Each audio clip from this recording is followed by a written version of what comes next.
ಶ್ರೀರಾಮಕೃಷ್ಣ ವಚನವೇದ ಶ್ರೀ ದುರ್ಗಾ ಪೂಜೆಯ ಮಹೋತ್ಸವ ನವರಾತ್ರಿ 26ನೇ ಸೆಪ್ಟೆಂಬರ್ 1884 ಸಪ್ತಮಿ ಶುಕ್ರವಾರ. ಈ ದಿವಸ ಶ್ರೀರಾಮಕೃಷ್ಣ ಪರಮಹಂಸರು ಕಲ್ಕತ್ತಾಕ್ಕೆ ಬಂದಿದ್ದಾರೆ. ಅಲ್ಲಿ ಅವರಿಗೆ ಅನೇಕ ಕೆಲಸ. ರಾಜಧಾನಿಯಲ್ಲಿ ದುರ್ಗಾ ಪೂಜೆಯ ಮಹೋತ್ಸವ. ಪ್ರಾಯಶಃ ಪ್ರತಿಯೊಬ್ಬ ಹಿಂದುವಿನ ಮನೆಯಲ್ಲಿಯೂ ಈ ದಿವಸ ಭಗವತಿಯ ಸಪ್ತಮಿ ಪೂಜೆ ಆರಂಭ. ಪರಮಹಂಸರು ಅಧರಸೇನನ ಮನೆಯ ದುರ್ಗಾ ಪ್ರತಿಮೆಯನ್ನು ದರ್ಶನ ಮಾಡಬೇಕೆಂದು ಮತ್ತು ಆನಂದಮಯಿ ಶ್ರೀ ದುರ್ಗೆಯ ಆನಂದೋತ್ಸವದಲ್ಲಿ ಭಾಗಿಗಳಾಗಬೇಕೆಂದು ಇಚ್ಛಿಸಿದ್ದಾರೆ. ಅವರ ಇನ್ನೊಂದು ಇಚ್ಛೆ ಶಿವನಾಥ ಶಾಸ್ತ್ರಿಯನ್ನು ಕಂಡು ಮಾತನಾಡಬೇಕೆಂಬುದು. ಸುಮಾರು ಮಧ್ಯಾಹ್ನದ ಸಮಯ ಸಾಧಾರಣ ಬ್ರಾಹ್ಮ ಸಮಾಜದ ಕಾಲುದಾರಿಯಲ್ಲಿ ಕೈಯಲ್ಲಿ ಛತ್ರಿಯನ್ನು ಹಿಡಿದು ಮಾಸ್ಟರ್ ಮಹಾಶಯ ಅಡ್ಡಾಡುತ್ತಿದ್ದಾನೆ. ಗಂಟೆ 1 ಆಯಿತು, 2 ಆಯಿತು, ಪರಮಹಂಸರು ಇನ್ನೂ ಬರಲಿಲ್ಲ. ಆತ ಮಹಾಲನ ವಿಷನ ಔಷಧಾಲಯದ ಹಂತಗಳ ಮೇಲೆ ಆಗಾಗ ಕುಳಿತುಕೊಳ್ಳುತ್ತಿದ್ದನು. ದುರ್ಗಾ ಪೂಜೆ ಬಂದಿರುವುದಕ್ಕಾಗಿ ಮಕ್ಕಳು ಆನಂದ ಪಡುತ್ತಿರುವುದನ್ನು ಮತ್ತು ಆಬಾಲ ವೃದ್ಧರಾದಿಯಾಗಿ ಸಕಲರೂ ಸಂಭ್ರಮಭರಿತರಾಗಿರುವುದನ್ನು ನೋಡುತ್ತಿದ್ದನು. ಗಂಟೆ 3 ಆಯಿತು. ಅನಂತರ ಸ್ವಲ್ಪ ಹೊತ್ತಿನಲ್ಲಿಯೇ ಶ್ರೀರಾಮಕೃಷ್ಣರು ಕುಳಿತಿದ್ದ ಗಾಡಿ ಅಲ್ಲಿಗೆ ಬಂದಿತು. ಅವರು ಅದರಿಂದ ಕೆಳಕ್ಕೆ ಇಳಿದೊಡನೆಯೇ ಸಮಾಜ ಮಂದಿರದ ಕಡೆ ತಿರುಗಿ ಕೈ ಮುಗಿದರು. ಅವರೊಡನೆ ಹಾಜರ ಮತ್ತು ಒಬ್ಬಿಬ್ಬರು ಭಕ್ತರು ಇದ್ದರು. ಮಾಸ್ಟರ್ ಪರಮಹಂಸರಿಗೆ ಪ್ರಣಾಮ ಮಾಡಿ ಅವರ ಪಾದಧೂಳಿ ಸ್ವೀಕರಿಸಿದನು. ಪರಮಹಂಸರು ಆತನಿಗೆ ತಾವು ಶಿವನಾಥ ಶಾಸ್ತ್ರಿಯ ಮನೆಗೆ ಹೋಗುತ್ತಿರುವುದಾಗಿ ತಿಳಿಸಿದರು. ಶ್ರೀರಾಮಕೃಷ್ಣರ ಆಗಮನ ವಾರ್ತೆಯನ್ನು ಕೇಳಿದ ಸ್ವಲ್ಪ ಹೊತ್ತಿನಲ್ಲಿಯೇ ಅಲ್ಲಿಗೆ ಕೆಲವು ಬ್ರಾಹ್ಮ ಭಕ್ತರು ಬಂದರು. ಅವರು ಪರಮಹಂಸರನ್ನು ಬ್ರಾಹ್ಮ ವಠಾರದ ಮಧ್ಯೆ ಇದ್ದ ಶಿವನಾಥ ಶಾಸ್ತ್ರಿಯ ಮನೆಗೆ ಕರೆದುಕೊಂಡು ಹೋದರು. ಶಿವನಾಥ ಶಾಸ್ತ್ರಿ ಮನೆಯಲ್ಲಿರಲಿಲ್ಲ. ಏನು ಮಾಡಬೇಕೆಂದು ಯೋಚಿಸುವಷ್ಟರಲ್ಲಿಯೇ ಬ್ರಾಹ್ಮ ಸಮಾಜದ ಪ್ರಮುಖರಾದ ವಿಜಯ ಗೋಸ್ವಾಮಿ, ಮಹಾಲನ ವಿಷ ಇವರೇ ಮೊದಲಾದವರು ಅಲ್ಲಿಗೆ ಬಂದು ಪರಮಹಂಸರಿಗೆ ಸುಖಾಗಮನ ಬಯಸಿ ಅವರನ್ನು ಸಮಾಜ ಮಂದಿರದೊಳಕ್ಕೆ ಕರೆದುಕೊಂಡು ಹೋದರು. ವೇದಿಕೆಯ ಮೇಲೆ ಸಂಕೀರ್ತನೆ ನಡೆಯುವ ಜಾಗದಲ್ಲಿ ಅವರಿಗೆ ಆಸನ ಹಾಕಿದರು. ಆನಂದಮಯರಾದ ಪರಮಹಂಸರು ನಗುಮೊಗದಿಂದ ಅದರ ಮೇಲೆ ಕುಳಿತುಕೊಂಡರು. ವಿಜಯನೇ ಮೊದಲಾದ ಅನೇಕ ಬ್ರಾಹ್ಮ ಭಕ್ತರು ಅವರ ಸಮ್ಮುಖದಲ್ಲಿ ಕುಳಿತರು. ಪರಮಹಂಸರು ಮಂದಹಾಸದಿಂದ ವಿಜಯನಿಗೆ, ನಾನು ಕೇಳಿದೆ, ಇಲ್ಲೇನೋ ಒಂದು ಸೈನ್ ಬೋರ್ಡ್ ಇದೆಯಂತೆ. ಅನ್ಯ ಸಂಪ್ರದಾಯದವರು ಯಾರೂ ಇಲ್ಲಿಗೆ ಬರುವ ಹಾಗಿಲ್ಲವಂತೆ. ನರೇಂದ್ರ ಹೇಳಿದ, ಸಮಾಜಕ್ಕೆ ಹೋಗುವುದು ಬೇಕಾಗಿಲ್ಲ, ಬೇಕಾದರೆ ಶಿವನಾಥನ ಮನೆಗೆ ಹೋಗಿ ಬನ್ನಿ ಎಂದು. ಎಲ್ಲರೂ ಅವನನ್ನೇ ಕರೆಯುವುದು ಎಂದು ನಾನು ಹೇಳುತ್ತೇನೆ. ಅಲ್ಲಿ ತನ್ನ ಪರ ಏತಕ್ಕೆ? ಕೆಲವರು ಸಾಕಾರ ಎಂದು ಹೇಳುತ್ತಾರೆ, ಕೆಲವರು ನಿರಾಕಾರ ಎಂದು ಹೇಳುತ್ತಾರೆ. ನಾನು ಯಾರಿಗೆ ಸಾಕಾರದಲ್ಲಿ ವಿಶ್ವಾಸವೋ ಅವರು ಸಾಕಾರವನ್ನೇ ಚಿಂತಿಸಲಿ, ಯಾರಿಗೆ ನಿರಾಕಾರದಲ್ಲಿ ವಿಶ್ವಾಸವೋ ಅವರು ನಿರಾಕಾರವನ್ನೇ ಚಿಂತಿಸಲಿ ಎಂದು ಹೇಳುತ್ತೇನೆ. ಆದರೆ ಒಟ್ಟಿನಲ್ಲಿ ಹೀಗೆ ಹೇಳಬಹುದು, ಸ್ವಮತ ಭ್ರಾಂತಿ ಒಳ್ಳೆಯದಲ್ಲ. ಅಂದರೆ ತನ್ನ ಧರ್ಮವೇ ಸರಿ, ಉಳಿದವರದೆಲ್ಲ ತಪ್ಪು ಎಂಬುದು. ನನ್ನ ಧರ್ಮ ಸರಿಯಾದುದೇ, ಉಳಿದವರದು ಸರಿಯೋ ತಪ್ಪೋ, ಸತ್ಯವೋ ಮಿಥ್ಯವೋ ಅದು ನನಗೆ ಸರಿಯಾಗಿ ಗೊತ್ತಾಗುವುದಿಲ್ಲ. ಈ ಭಾವ ಒಳ್ಳೆಯದು. ಏಕೆಂದರೆ ಭಗವಂತನ ಸಾಕ್ಷಾತ್ಕಾರ ಆಗದ ತನಕ ಆತನ ಸ್ವರೂಪವನ್ನು ಅರಿತುಕೊಳ್ಳಲಾಗುವುದಿಲ್ಲ. ಕಬೀರ ಹೇಳುತ್ತಿದ್ದ, ಸಾಕಾರ ನನ್ನ ತಾಯಿ, ನಿರಾಕಾರ ನನ್ನ ತಂದೆ. ಯಾರನ್ನು ಹೊಗಳುವುದು, ಯಾರನ್ನು ತೆಗಳುವುದು? ತಕ್ಕಡಿ ತಟ್ಟೆಗಳೆರಡೂ ಒಂದೇ ಸಮತೂಕ ಎಂದು. ಹಿಂದೂ, ಮುಸಲ್ಮಾನ, ಕ್ರೈಸ್ತ, ಶಾಕ್ತ, ಶೈವ, ವೈಷ್ಣವ, ಋಷಿಗಳ ಕಾಲದ ಬ್ರಹ್ಮಜ್ಞಾನಿಗಳು ನೀವು. ಎಲ್ಲರೂ ಆ ಒಂದೇ ವಸ್ತುವಿಗಾಗಿ ಹುಡುಕುತ್ತಿರುವುದು. ಆದರೆ ಯಾರ ಹೊಟ್ಟೆಗೆ ಯಾವುದು ಒಗ್ಗುತ್ತದೆಯೋ ಅದನ್ನು ತಾಯಿ ಅಡುಗೆ ಮಾಡುತ್ತಾಳೆ. ಮನೆಗೆ ಮೀನು ತಂದರೆ 5 ಮಕ್ಕಳಿದ್ದರೆ ತಾಯಿ ಎಲ್ಲರಿಗೂ ಪಲಾವು ಕಾಲಿಯ ಮಾಡಿ ಬಡಿಸುವುದಿಲ್ಲ. ಎಲ್ಲರ ಜೀರ್ಣಶಕ್ತಿಯೂ ಒಂದೇ ಸಮನಾಗಿ ಇರುವುದಿಲ್ಲ. ಕೆಲವರಿಗೆ ಮೀನಿನ ಸಾರು ಮಾಡಿ ಬಡಿಸುತ್ತಾಳೆ. ಆದರೂ ತಾಯಿ ತನ್ನ ಎಲ್ಲ ಮಕ್ಕಳನ್ನೂ ಒಂದೇ ಸಮನಾಗಿ ಪ್ರೀತಿಸುತ್ತಾಳೆ. ನನ್ನ ಭಾವ ಏನು ಗೊತ್ತೇ? ಮೀನಿನ ಎಲ್ಲ ಥರದ ಮೇಲೋಗರಗಳನ್ನು ತಿನ್ನಲು ನನಗೆ ಆಸೆ. ನನ್ನದು ಹೆಂಗಸಿನ ಸ್ವಭಾವ. ಎಲ್ಲರೂ ನಗುತ್ತಾರೆ. ನನಗೆ ಬಜ್ಜಿ ಮಾಡಿದ ಮೀನು, ಅರಿಸಿನ ಹಾಕಿದ ಮೀನು, ಹುಳಿ ಹಾಕಿದ ಮೀನು, ಬಾಟಿ, ಚಚ್ಚಡಿ ಯಾವುದು ಎಲೆಗೆ ಬಿದ್ದರೂ ಸರಿಯೇ.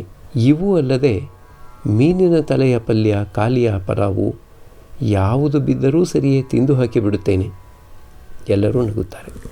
ನಿಜ ಏನು ಗೊತ್ತೇ? ದೇಶ ಕಾಲ ಮಾತ್ರಕ್ಕೆ ತಕ್ಕಂತೆ ಭಗವಂತ ನಾನಾ ಧರ್ಮಗಳನ್ನು ಮಾಡಿದ್ದಾನೆ. ಆದರೂ ಎಲ್ಲ ಮತಗಳು ಪಥಗಳೇ. ಆದರೆ ಮತವೇ ಭಗವಂತನಲ್ಲ. ಆಂತರಿಕ ಭಕ್ತಿಯಿಂದ ಯಾವುದಾದರೂ ಒಂದು ದಾರಿ ಹಿಡಿಯುವುದಾದರೆ ಅದರ ಮೂಲಕವೇ ಆತನನ್ನು ಮುಟ್ಟಬಹುದು. ಶ್ರದ್ಧೆ ಒಂದಿದ್ದರೆ ಯಾವ ಮತ ಹಿಡಿದರೇನು? ಅದರಲ್ಲಿ ತಪ್ಪಿದ್ದರೂ ಚಿಂತೆ ಇಲ್ಲ, ಆತ ತಿದ್ದಿಕೊಡುತ್ತಾನೆ. ಯಾರಾದರೂ ಜಗನ್ಮಾತೆಯನ್ನು ನೋಡಲೇಬೇಕೆಂದು ತುಂಬು ಆಕಾಂಕ್ಷೆಯಿಂದ ಹೊರಟು ದಿಕ್ಕು ತಪ್ಪಿ ದಕ್ಷಿಣಕ್ಕೆ ಹೋಗುವುದಕ್ಕೆ ಬದಲಾಗಿ ಉತ್ತರಕ್ಕೆ ಹೋಗುತ್ತಿದ್ದರೆ ಅವಶ್ಯಕವಾಗಿ ದಾರಿಯಲ್ಲಿ ಯಾರಾದರೂ ಸಿಕ್ಕಿ, ಅಯ್ಯ, ಈ ದಿಕ್ಕಿಗೆ ಹೋಗಬೇಡ, ದಕ್ಷಿಣ ದಿಕ್ಕಿಗೆ ಹೋಗು ಎಂದು ಹೇಳಿಕೊಡುತ್ತಾರೆ. ಅವನು ಒಂದಲ್ಲ ಒಂದು ದಿವಸ ಜಗನ್ನಾಥ ದರ್ಶನ ಮಾಡಿಯೇ ಮಾಡುತ್ತಾನೆ. ಒಂದು ಪಕ್ಷ ಅನ್ಯ ಧರ್ಮಗಳಲ್ಲಿ ಲೋಪದೋಷಗಳಿದ್ದರೆ ಅದನ್ನು ಕಟ್ಟಿಕೊಂಡು ನಮಗೇನು? ಈ ಜಗತ್ತು ಯಾರದೋ ಆತನಿಗೆ ಅದರ ಚಿಂತನೆ. ನಮ್ಮ ಕರ್ತವ್ಯ ಹೇಗೋ ಮಾಡಿ ಜಗನ್ನಾಥನ ದರ್ಶನ ಮಾಡುವುದು. ಬ್ರಾಹ್ಮ ಭಕ್ತರ ಕಡೆ ತಿರುಗಿ. ನಿಮ್ಮ ಮತವಂತೂ ಒಳ್ಳೆಯದೇ. ನೀವು ನಿರಾಕಾರ ಎಂದು ಹೇಳುತ್ತೀರಿ, ಅದೂ ಒಳ್ಳೆಯದೇ. ಕಜ್ಜಾಯವನ್ನು ಉದ್ದುದ್ದವಾಗಿ ತಿನ್ನಿ, ಅಡ್ಡಡ್ಡಲಾಗಿ ತಿನ್ನಿ, ಹೇಗೆ ತಿಂದರೂ ಸಿಹಿಯೇ.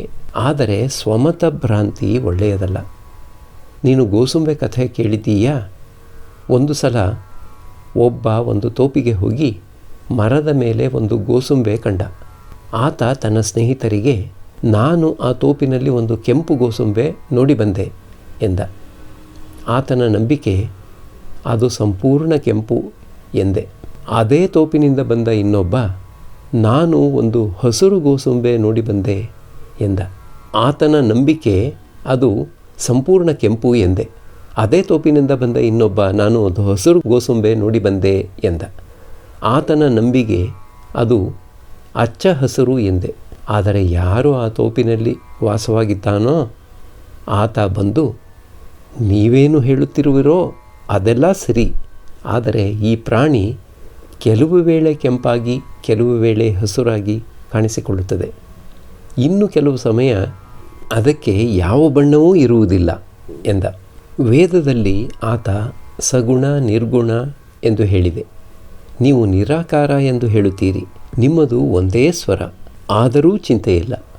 ಒಂದನ್ನು ಸರಿಯಾಗಿ ತಿಳಿದುಕೊಂಡರೆ ಇನ್ನೊಂದನ್ನು ತಿಳಿದುಕೊಳ್ಳಬಹುದು. ಅವನೇ ತಿಳಿಸಿಕೊಡುತ್ತಾನೆ. ಅಲ್ಲಿ ಕುಳಿತಿದ್ದ ಒಬ್ಬಿಬ್ಬರು ಬ್ರಾಹ್ಮ ಭಕ್ತರ ಕಡೆ ಬೆರಳು ಮಾಡಿ, ಇಲ್ಲಿಗೆ ನಿಮ್ಮವರು ಯಾರು ಯಾರು ಬರುತ್ತಾರೋ ಅವರಿಗೆ ಈತನೂ ಗೊತ್ತು, ಆತನೂ ಗೊತ್ತು. ವಿಜಯ ಗೋಸ್ವಾಮಿ ಇನ್ನೂ ಸಾಧಾರಣ ಬ್ರಾಹ್ಮ ಸಮಾಜದ ಭಕ್ತ. ಆ ಸಮಾಜದಿಂದ ಸಂಬಳ ಪಡೆಯುತ್ತಿರುವ ಆಚಾರ್ಯರಲ್ಲಿ ಅವನೂ ಒಬ್ಬ. ಈಗ ಕೆಲವು ಕಾಲದಿಂದ ಬ್ರಾಹ್ಮ ಸಮಾಜದ ಎಲ್ಲ ನೀತಿ ನಿಯಮಗಳನ್ನೂ ಪರಿಪಾಲಿಸಲು ಆತನಿಗೆ ಸಾಧ್ಯವಾಗುತ್ತಿಲ್ಲ. ಸಾಕಾರವಾದಿಗಳೊಡನೆ ಬೆರೆಯುತ್ತಿದ್ದಾನೆ. ಇವೆಲ್ಲ ಕೂಡಿ ಆತನಿಗೂ ಸಾಧಾರಣ ಬ್ರಾಹ್ಮ ಸಮಾಜದ ಮುಖ್ಯಸ್ಥರಿಗೂ ಒಂದು ವಿಧವಾದ ಮನಸ್ತಾಪಕ್ಕೆ ಕಾರಣವಾಗಿದೆ. ಸಮಾಜದ ಬ್ರಾಹ್ಮ ಭಕ್ತರಲ್ಲಿ ಅನೇಕರಿಗೆ ಆತನ ಮೇಲೆ ಅಸಂತುಷ್ಟಿ. ಪರಮಹಂಸರು ಇದ್ದಕ್ಕಿದ್ದ ಹಾಗೆ ವಿಜಯನ ಕಡೆ ತಿರುಗಿ ಮತ್ತೆ ಮಾತನಾಡಲಾರಂಭಿಸಿದರು. ಶ್ರೀರಾಮಕೃಷ್ಣರು ಮುಗುಳು ನಗುತ್ತಾ ವಿಜಯನಿಗೆ, ನೀನು ಸಾಕಾರವಾದಿಗಳೊಡನೆ ಬೆರೆಯುತ್ತಿರುವೆ ಎಂದು ನಿನ್ನನ್ನು ಬಹಳವಾಗಿ ನಿಂದಿಸಿದರಂತೆ. ಯಾರು ಭಗವಂತನ ಭಕ್ತನೋ ಆತನಿಗೆ ನಿಶ್ಚಲವಾದ ಬುದ್ಧಿಯ ಅವಶ್ಯಕತೆ ಇದೆ. ಕಮ್ಮಾರನ ಅಡಿಗಲ್ಲಿನಂತೆ ಸುತ್ತಿಗೆ ಪೆಟ್ಟು ಒಂದರ ಮೇಲೊಂದು ಬೀಳುತ್ತಲೇ ಇರುತ್ತದೆ. ಆದರೂ ಅದು ನಿರ್ವಿಕಾರಿ. ತಿಳಿಗೇಡಿಗಳು ನಿನ್ನ ಮೇಲೆ ಏನೇನೋ ಹೇಳುತ್ತಾರೆ, ಎಷ್ಟೊಂದು ನಿಂದಿಸುತ್ತಾರೆ. ನಿನಗೆ ನಿಜವಾಗಿಯೂ ಭಗವಂತ ಬೇಕಾಗಿದ್ದರೆ ಇದನ್ನೆಲ್ಲ ನೀನು ಸಹಿಸಿಕೊಳ್ಳಬೇಕು. ದುಷ್ಟರ ಮಧ್ಯೆ ಇರಬೇಕಾಗಿ ಬಂದರೆ ಭಗವಂತನ ಚಿಂತನೆ ಮಾಡುವುದಕ್ಕೆ ಆಗುವುದಿಲ್ಲವೋ? ನೋಡು, ಕಾಡಿನ ಮಧ್ಯೆ ಋಷಿಗಳು ಭಗವತ್ ಚಿಂತನೆ ಮಾಡುತ್ತಿದ್ದರು. ಸುತ್ತಮುತ್ತಲೂ ಹುಲಿ, ಕರಡಿ, ಇನ್ನೂ ಅನೇಕ ಹಿಂಸ್ರ ಜಂತುಗಳು. ದುಷ್ಟರದು ಹುಲಿ ಕರಡಿಗಳ ಸ್ವಭಾವ. ಅಟ್ಟಿಸಿಕೊಂಡು ಬಂದು ತೊಂದರೆ ಕೊಡುತ್ತಾರೆ. ಈ ಒಂದೆರಡು ವಿಚಾರಗಳಲ್ಲಿ ಸಾವಧಾನದಿಂದಿರಬೇಕು. ಒಂದನೆಯದಾಗಿ, ದೊಡ್ಡ ಮನುಷ್ಯ, ಆತನಿಗೆ ದುಡ್ಡು, ಕಾಸು, ಆಳು ಕಾಳು ಯಥೇಚ್ಛವಾಗಿವೆ. ಮನಸ್ಸು ಮಾಡಿದರೆ ನಿನಗೆ ಕಷ್ಟ ತರಬಲ್ಲ. ಅಂಥವನೊಡನೆ ಎಚ್ಚರಿಕೆಯಿಂದ ಮಾತುಕತೆ ಆಡಬೇಕು. ಆತ ಹೇಳುವುದಕ್ಕೆಲ್ಲ ಹೂಗುಟ್ಟಬೇಕಾಗಿ ಬರುವುದು. ಎರಡನೆಯದಾಗಿ, ನಾಯಿ, ಅದು ಅಟ್ಟಿಸಿಕೊಂಡು ಬಂದಾಗ ಅಥವಾ ಬೊಗಳುವಾಗ ಓಡಿ ಹೋಗದೆ ಲೊಚಗುಟ್ಟಿ ಸಮಾಧಾನಪಡಿಸಬೇಕು. ಮೂರನೆಯದಾಗಿ, ಗೂಳಿ, ಅದು ತಿವಿಯಲು ಬಂದರೆ ಆಗಲೂ ಹೋ ಹೋ ಹೋ ಎಂದು ಹೇಳಿ ಅದನ್ನು ಸುಮ್ಮನಿರಿಸಬೇಕು.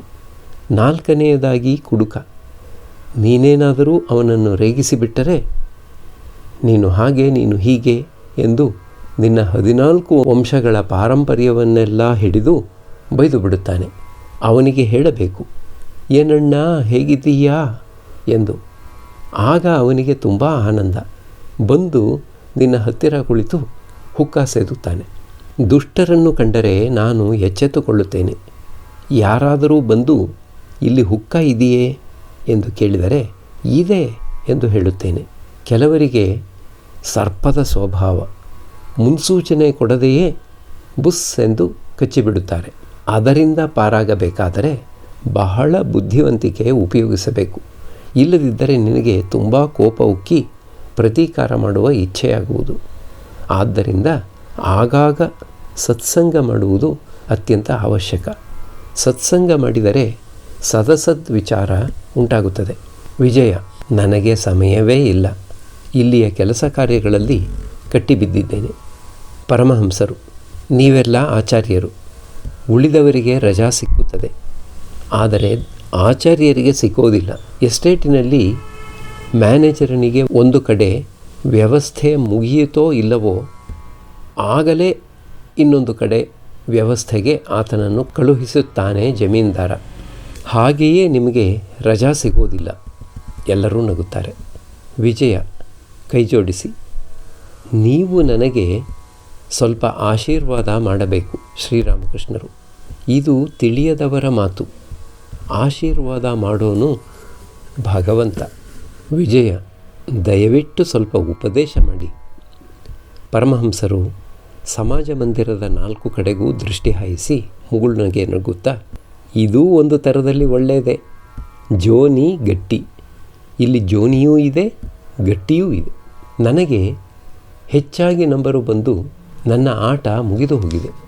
ಎಲ್ಲರೂ ನಗುತ್ತಾರೆ. ನಿನಗೆ ನಕ್ಸ್ ಆಟ ಬರುತ್ತದೆಯೇ?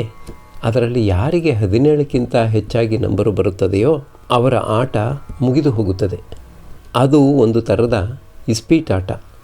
ಯಾರಿಗೆ 17ಕ್ಕಿಂತ ಕಮ್ಮಿ ಅಂದರೆ 5, 7 ಅಥವಾ 10 ನಂಬರು ಬಂದಿರುವುದೋ ಅವರೇ ತುಂಬ ಜಾಣರು. ನಾನು ಹೆಚ್ಚಾಗಿ ನಂಬರು ತೆಗೆದು ನನ್ನ ಆಟ ಪೂರೈಸೇ ಹೋಗಿದೆ. ಕೇಶವಸೇನ ತನ್ನ ಮನೆಯಲ್ಲಿ ಉಪನ್ಯಾಸ ಕೊಟ್ಟ. ನಾನು ಕೇಳುತ್ತಿದ್ದೆ. ಅನೇಕರು ಬಂದಿದ್ದರು. ಹೆಂಗಸರು ಪರದೆ ಹಿಂದೆ ಕುಳಿತಿದ್ದರು. ಕೇಶವ ಹೇಳಿದ, ಹೇ ಭಗವಂತ, ನಾವು ಒಮ್ಮೆಯೇ ಭಕ್ತಿ ನದಿಯಲ್ಲಿ ಮುಳುಗಿ ಹೋಗುವಂತೆ ಅನುಗ್ರಹ ಮಾಡು ಎಂದು. ನಾನು ನಗುತ್ತಾ ಕೇಶವನಿಗೆ ಹೇಳಿದೆ, ಭಕ್ತಿ ನದಿಯಲ್ಲಿ ನೀವು ಒಮ್ಮೆಯೇ ಮುಳುಗಿ ಹೋಗಿಬಿಟ್ಟರೆ ಪರದೆ ಹಿಂದೆ ಇರುವವರ ಗತಿ ಏನಾಗಬೇಕು? ಆದ್ದರಿಂದ ಒಂದು ಕೆಲಸ ಮಾಡಿ, ಮುಳುಗೇನೋ ಹಾಕಿ, ಆದರೆ ಆಗಾಗ ದಡಕ್ಕೂ ಬಂದು ಹೋಗಿ, ಒಂದೇ ಸಾರಿಗೆ ಮುಳುಗಿ ನೆಲ ಕಚ್ಚಬೇಡಿ ಎಂದು. ಇದಕ್ಕೆ ಕೇಶವ ಮತ್ತು ಎಲ್ಲರೂ ಹೋ ಹೋ ಹೋ ಎಂದು ನಗಲಾರಂಭಿಸಿದರು. ಏನೇ ಆದರೂ ನಿಜವಾದ ಆಕಾಂಕ್ಷೆ ಹೊಂದಿದ್ದರೆ ಸಂಸಾರದಲ್ಲಿದ್ದರೂ ಭಗವಂತನ ಸಾಕ್ಷಾತ್ಕಾರ ಪಡೆಯಬಹುದು. ನಾನು ನನ್ನದು ಎಂಬುದೇ ಅಜ್ಞಾನ. ಹೇ ಭಗವಂತ, ನೀನು ನಿನ್ನದು ಎಂಬುದೇ ಜ್ಞಾನ. ಶ್ರೀಮಂತರ ಮನೆಯ ದಾಸಿಯಂತೆ ಸಂಸಾರದಲ್ಲಿರು. ಆಕೆ ಎಲ್ಲ ಕೆಲಸ ಮಾಡುತ್ತಾಳೆ. ಯಜಮಾನನ ಮಗುವನ್ನು ನೋಡಿಕೊಳ್ಳುತ್ತಾಳೆ. ಅದನ್ನು ನನ್ನ ಹರಿ ಎಂದು ಕರೆಯುತ್ತಾಳೆ. ಆದರೆ ಆಕೆಗೆ ತನ್ನ ಮನಸ್ಸಿನಲ್ಲಿ ಚೆನ್ನಾಗಿ ಗೊತ್ತಿದೆ ಆ ಮಗು ತನ್ನದಲ್ಲ ಎಂದು. ಆಕೆ ಎಲ್ಲ ಕೆಲಸಗಳನ್ನೂ ಮಾಡುತ್ತಾಳೆ.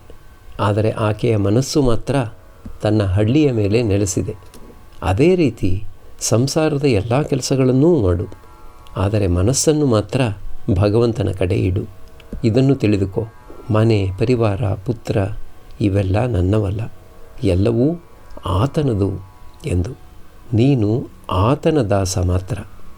ಮಾನಸಿಕವಾಗಿ ತ್ಯಾಗ ಮಾಡಲು ನಾನು ಹೇಳುತ್ತಿದ್ದೇನೆ. ಸಂಸಾರ ತ್ಯಜಿಸಬೇಕೆಂದು ಹೇಳುತ್ತಿಲ್ಲ. ಸಂಸಾರದಲ್ಲಿ ಅನಾಸಕ್ತರಾಗಿ ಇದ್ದುಕೊಂಡು ನಿಜವಾಗಿ ವ್ಯಾಕುಲ ಹೃದಯರಾಗಿದ್ದರೆ ಆತನ ಸಾಕ್ಷಾತ್ಕಾರ ಪಡೆಯಬಹುದು.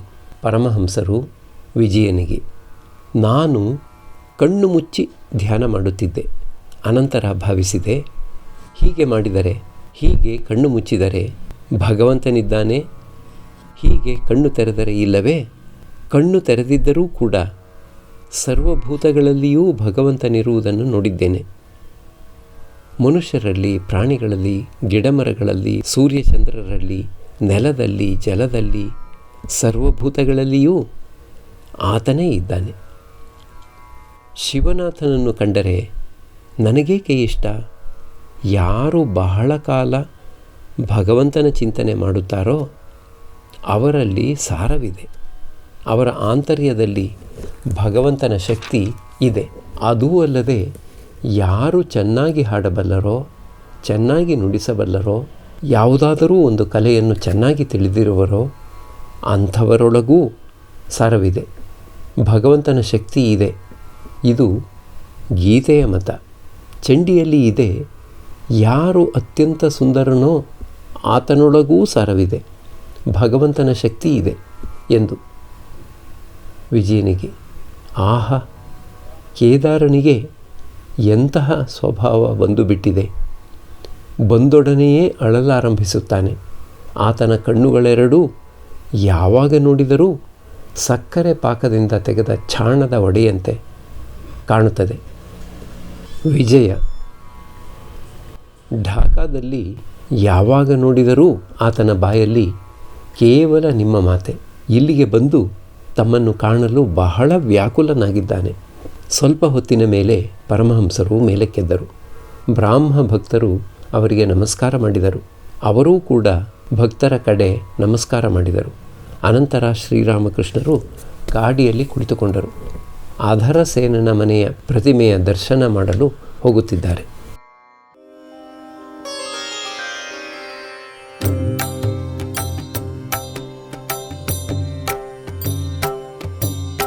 ಶ್ರೀರಾಮ ಕೃಷ್ಣ ಮಂಗಲಕಾರಿ, ಶ್ರೀರಾಮ ಕೃಷ್ಣ ಮಂಗಲಕಾರಿ, ಶ್ರೀರಾಮ ಕೃಷ್ಣ ಮಂಗಲಕಾರಿ, ಶ್ರೀರಾಮ ಕೃಷ್ಣ ಮಂಗಲಕಾರಿ.